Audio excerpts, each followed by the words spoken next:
Welcome to Daily Scripture Reading. I do not own the rights to this music. Judges chapter 9, beginning at verse 22 and ending at verse 57. This is the New King James Version. After Abimelech had reigned over Israel 3 years, God sent a spirit of ill will between Abimelech and the men of Shechem, and the men of Shechem dealt treacherously with Abimelech, that the crime done to the 70 sons of Jerubbaal might be settled, and their blood be laid on Abimelech their brother, who killed them, and on the men of Shechem who aided him in the killing of his brothers. And the men of Shechem set men in ambush against him on the tops of the mountains, and they robbed all who passed by them along that way. And it was told Abimelech. Now Gaal, the son of Ebed, came with his brothers, and went over to Shechem, and the men of Shechem put their confidence in him. So they went out into the fields, and gathered grapes from their vineyards, and trod them, and made merry. And they went into the house of their God, and ate and drank, and cursed Abimelech. Then Gaal, the son of Ebed, said, Who is Abimelech, and who is Shechem, that we should serve him? Is he not the son of Jerubbaal, and is not Zebul his officer? Serve the men of Hamor, the father of Shechem, but why should we serve him? If only this people were under my authority, then I will remove Abimelech. So he said to Abimelech, Increase your army, and come out. When Zebul, the ruler of the city, heard the words of Gaal, the son of Ebed, his anger was aroused, and he sent messengers to Abimelech secretly, saying, Take note, Gaal, the son of Ebed, and his brothers have come to Shechem, and here they are, fortifying the city against you. Now therefore, get up by night, you and the people who are with you, and lie in wait in the field. And it shall be, as soon as the sun is up in the morning, that you shall rise early and rush upon the city.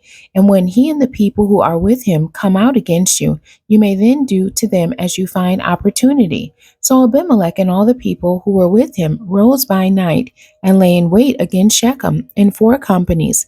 When Gaal the son of Ebed went out and stood in the entrance to the city gate, Abimelech and the people who were with him rose from lying in wait. And when Gaal saw the people, he said to Zebul, Look, people are coming down from the tops of the mountains. But Zebul said to him, You see the shadows of the mountains, as if they were men. So Gaal spoke again and said, See, people are coming down from the center of the land, and another company is coming from the diviner's terebinth tree. Then Zebul said to him, Where indeed is your mouth now, with which you said, Who is Abimelech, that we should serve him? Are not these the people whom you despised?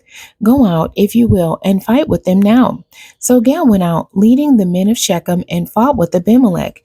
And Abimelech chased him, and he fled from him, and many fell wounded to the very entrance of the gate. Then Abimelech dwelt at Arumah, and Zebul drove out Gaal and his brothers, so that they would not dwell in Shechem. And it came about on the next day that the people went out into the field, and they told Abimelech. So he took his people, divided them into 3 companies, and lay in wait in the field. And he looked, and there were the people coming out of the city, and he rose against them and attacked them. Then Abimelech and the company that was with him rushed forward and stood at the entrance of the gate of the city, and the other 2 companies rushed upon all who were in the fields and killed them. So Abimelech fought against the city all that day. He took the city and killed the people who were in it, and he demolished the city and sold it with salt.